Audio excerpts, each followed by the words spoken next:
Hey, how's it going, everybody? Put together this video about the Giuliani 22-page plan. It's a little bit long and it's not the most exciting, but it's pretty detail oriented and worth the watch. Appreciate you guys. Enjoy. So let's dive right into this strategic communications plan brought to you by the Giuliani Presidential Legal Defense Team. As you can see, it says we only have 10 days to get President Trump installed as dictator. Well, it says this plan and certify President Trump, but I'm going to translate for you a little bit. It says we have 10 days to install Trump as dictator. So what their goal was, it's a nationwide communications outreach campaign to educate the public on fraud, to inspire the citizens to call upon legislators and members of Congress to disregard the fraudulent vote count and certify dictator Trump. And their timeline was from December 27th to January 6th. Who were they focusing this pressure campaign on? So really what they were doing was creating a pressure campaign to try to install Trump as dictator. And their targets for this campaign were swing state Republican senators from Arizona, Georgia, Michigan, Nevada, PA, and Wisconsin, Republican members of the House, and Republican members of the Senate. This was their goal. Now, keep in mind, in Arizona, Georgia, Michigan, PA, and Wisconsin, they actually selected fake electors to try to pull off the plan as set out by the Eastman memo. One thing that's difficult is to keep in perspective how big this plan is, and that this entire plan that they're doing, this national pressure campaign, is just a small fraction of the major coup. So, what were their methods? Their methods were to go ahead and craft the messaging and then get this messaging out to these people. So we're going to skip through what their actual messages are. I'm not going to add any more BS claims of fraud that are out there. But you can see this tries to lay out the case that they can use when trying to convince people, and also a case that they can give people to use. So you see it says what works to prove the election numbers are right or wrong.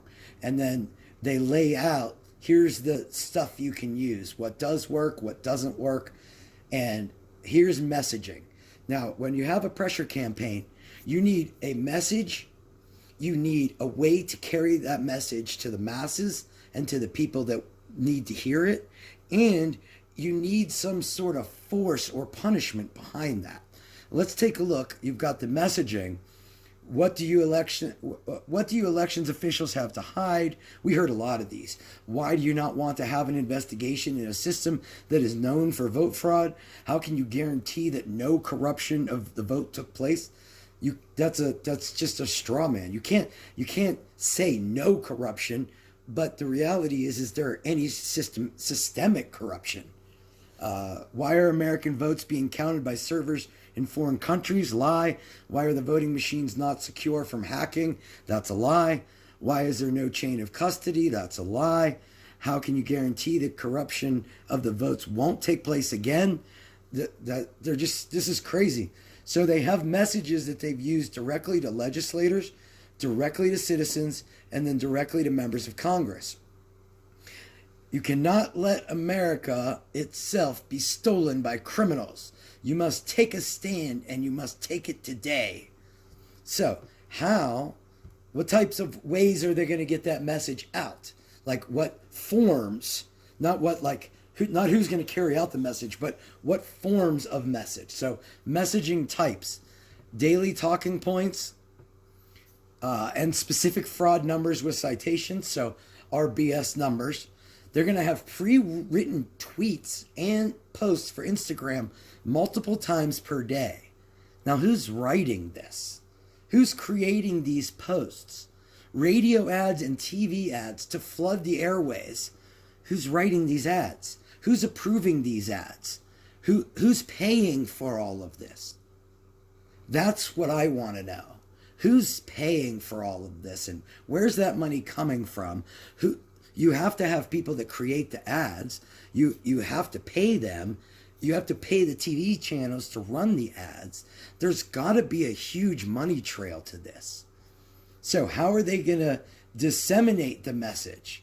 Well, they're going to start with presidential tweets, Giuliani team tweets, talk radio, conservative bloggers, YouTube influencers, social media influencers, TV stations, targeting of local legislators as most people watch their local news, conservative podcasts, op-eds in local papers, pre-written by who, sent by who to who, op-eds for online publications, conservative social media influencers, college Republicans, young Republicans, Trump campaign volunteers, lawyers for Trump members, and others. Now, what the hell does all that mean?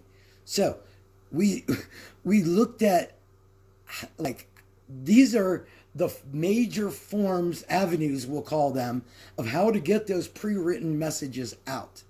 Now, we hear a lot from the right, from Fox, from the right, from all of the right, that everything on the left is a coordinated effort.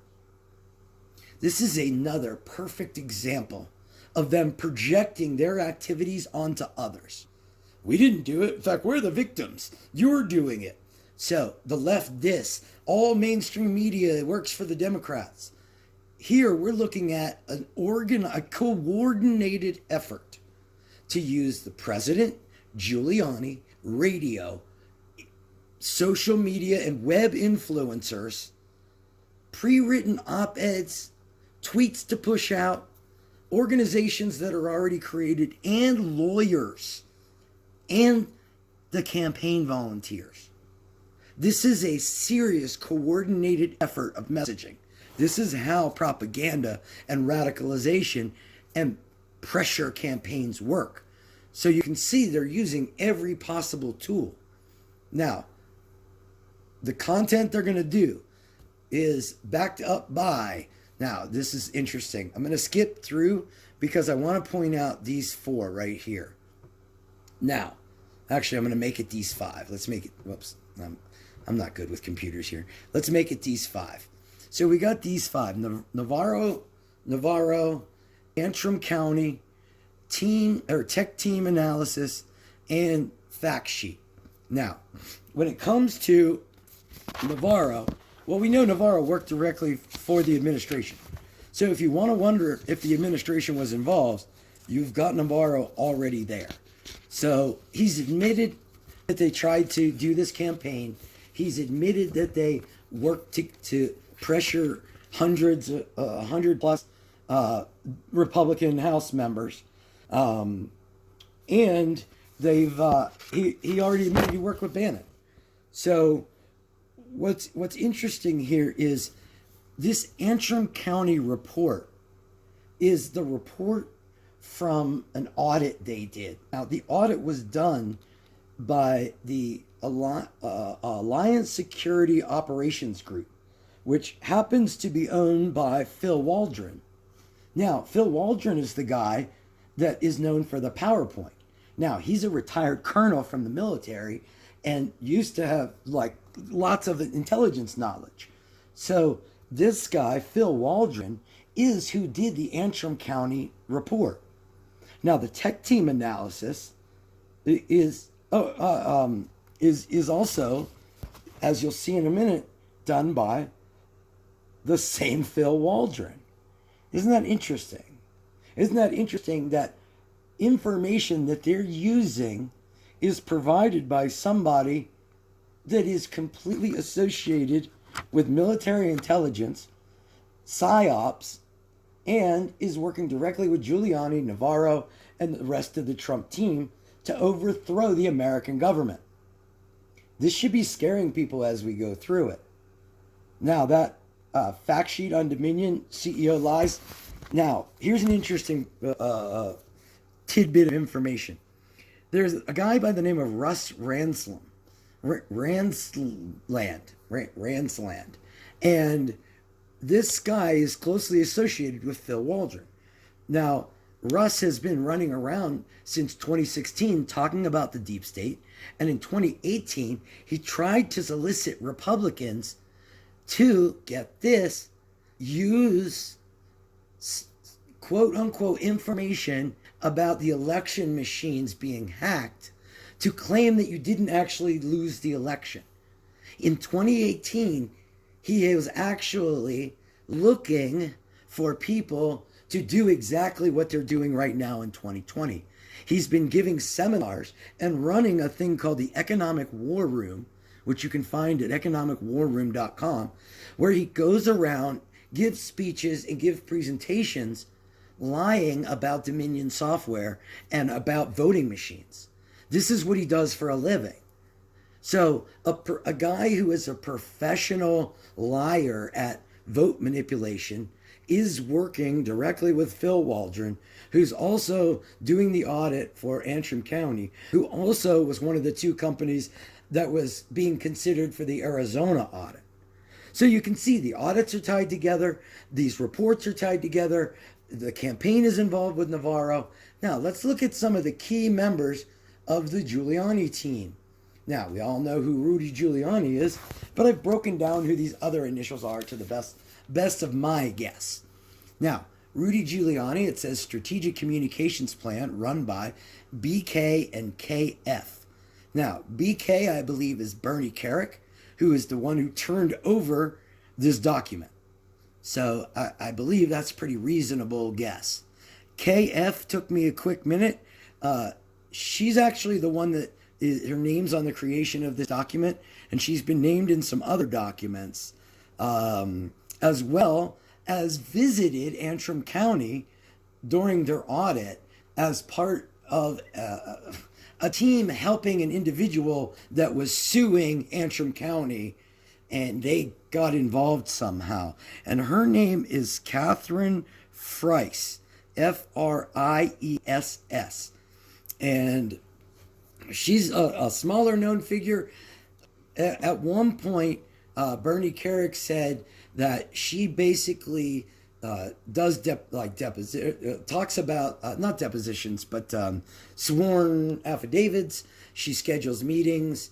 She handles transportation and does some interviews, stuff like that, based on the commands or the orders that come from Giuliani and from Bernie Kerik. Next, you have the media advisors. You have SB and BE. I believe this is Steve Bannon and Boris Epshteyn. We all know who Steve Bannon is with Breitbart and his war room and, saying on the 5th that violence is coming to the Capitol. But Boris Epshteyn was at the November presser when they claimed that Hugo Chavez was involved. The super crazy one with Powell and Giuliani and Jenna Ellis. It turns out, Boris Epshteyn went public days later that he had COVID right after that, and he was sidelined for a little bit. But he was later heavily involved in getting media out. He's a communications expert. This Serrano public relations team, this appears to be Mark Serrano. He owns Proactive Communications. The research I did said in 2020, the Trump campaign actually paid Proactive Communications $30,000 for a couple different campaigns. I don't know if these are the people that created the radio and TV ads. I don't have any idea. Research team, CR and SP. Well, I'm pretty sure SP is Sidney Powell. Sidney Powell, as named in the Giuliani's deposition in the Eric Coomer civil trial. Eric Coomer was somebody that worked for Dominion that was specifically named in that November 19th press conference. Sorry, lost my train of thought. So Eric Coomer was named in that press conference where Boris Epshteyn was. And in addition to that, Giuliani mentioned that Philip Waldron was the one giving the information about Dominion and about Eric Coomer directly. So I wish Eric Coomer good luck in his suit. Now, for CR, I'm not sure on this. This is probably my biggest question. There's two question marks I have here. This is probably the biggest one. I think CR may be Chanel Ryan from OAN. And the reason I think that is Giuliani worked directly with OAN and Chanel to do his Ukraine documentary or mockumentary or foreign disinformation, however you want to look at it. And we know Christina Bobb from OAN was also part of this team with Giuliani. So my best guess is Chanel Rion or Ryan from OAN, but that's really a guess. I don't know that one. This influencer outreach, this is another guess. I've scoured every name I can find associated with this, and the only TF that I can find is a guy by the name of Ton Van Flein, Flein, and this guy is actually, I think, the what